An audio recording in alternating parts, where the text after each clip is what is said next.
Familia marehemu rapper Tupac Shakur imechukua hatua mpya ya kisheria dhidi ya Duane Keffe Davis, ikimtuhumu kuhusika moja kwa moja na mauaji yake kupitia kesi ya madai ya kifo kisicho cha kawaida, yani wrongful death.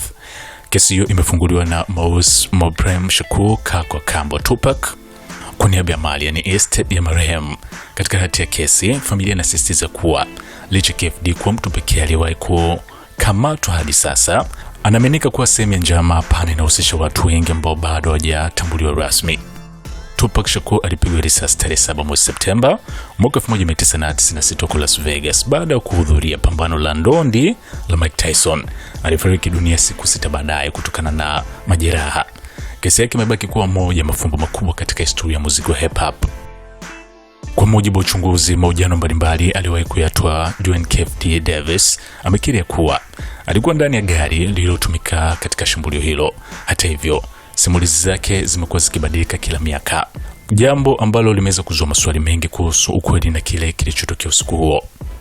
Alikamatwa rasmi mwaka 2023 na kufunguliwa mashtaka ya mauaji, lakini amekanusha kosa hilo. Kesi ya jinai dhidi yake inatarajiwa kuanza kusikizwa mwezi Agosti mwaka huu. Familia pia imejumuisha watu wasiojulikana John Doe katika kesi hiyo, ikidai kuwa mauaji hayo yalihusisha mtandao mpana. Hii inaendana na nadharia za muda mrefu kuhusu mivutano ya East Coast Team na West Coast Team katika hip hop ya miaka ya 90.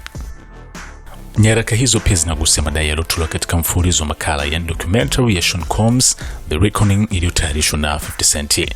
Katika madai hayo, Keffe alidai kuwa Sean Combs aliwahi kutoa dau kubwa la fedha kwa yote ambaye angeweza kumuua Tupac pamoja na Suge Knight, madai ambayo hajawahi kuthibitishwa mahakamani. Kesi ya madai ina lengo la kutafuta haki kwa familia ya Tupac, kufichua kweli zaidi kuhusu tukio hilo na kuwajibisha wote waliohusika, hata kama hawakufunguliwa mashtaka ya jinai.